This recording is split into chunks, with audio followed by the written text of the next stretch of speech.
feel about this right now. Oh! We got amazing video game sounds coming out of this plugin. I've been wanting to make good arts like this for so long. And these sounds are animated. We got Mario Jump in here. But it's a synth! It looks really beautiful. Of course, it's Gameboy themed. Oh, there's such good life in these for some reason. What is this chord? Hey! Oh! I'm so fucking happy right now. I really did not want to try hard to make a good song, and like all these new features that we're getting in these plugins are really actually innovating the sound game. Down here, this has to be the oscillators.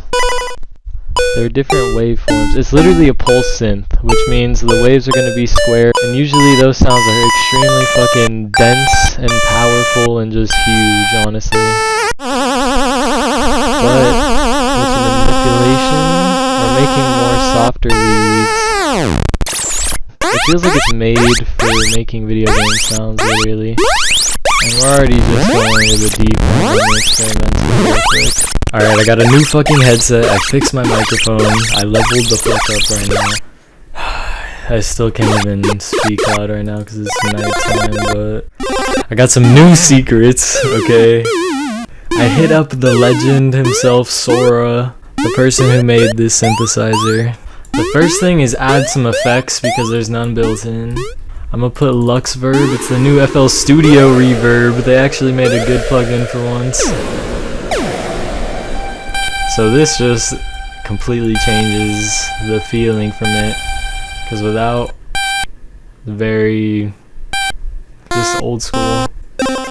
These burst type sounds are what I'm most interested in. But this next secret is what I think is gonna change everything. He said animate the parameters. What about if we animate the chord? We got some wiggling going on now. This is how I love to cook up. No fucking lines or any bullshit, just straight MIDI. Oh ho ho!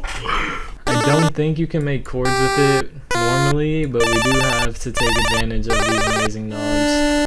So this is gonna cycle through the pulse widths. Just going all around. This heart apparently makes a plock sound, or just that initial hit. And we have pitch bend, so we got more animation we can do.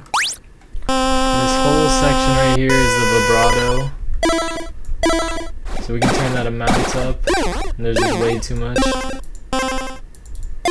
You're gonna hear it most on these types of lead sounds where it's constantly playing the whole time. And then we got our envelope, so you can just have an instant hit. What the? Wait, we made a pluck somehow. And in the center of the Game Boy, this is actually the simple way to change through the wave.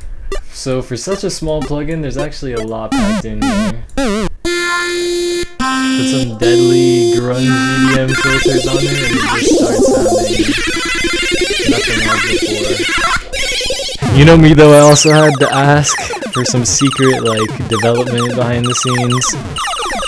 He did not use Juice to make Sora Boy. He actually used VST3 SDK. We can right click and create automation clips in this, let's go. He also told me that he works as a programmer and Sora Boy was just a project to do in free time for fun. My overall final thoughts about this plugin though. It's a fucking banger, let's be real. The only sad part for me is that it doesn't feel infinite in what we can create out of this. And that affects me because I really love all the features in here in terms of the knobs. Like we have a freaking Mario star in here, like come on. And it's just simple and easy to manipulate. I really love the chord wobble type feature. Paired up with a vibrato, like, it's just a powerful synth for such a small package. And I'm definitely gonna remember to use this one when I need some chiptune sounds. We even got a hard step kick in here. Hopefully you enjoyed this video though. Love hearing from devs and including them in the video. Ideally, I love when I can see the developer use it, but Sora wanted to stay kind of low-key for right now. Let me know any secret synthesizers you know about, any knowledge or thoughts about the art world or life in general. Chase your dreams no matter what! I will see you in the next one. Goodbye.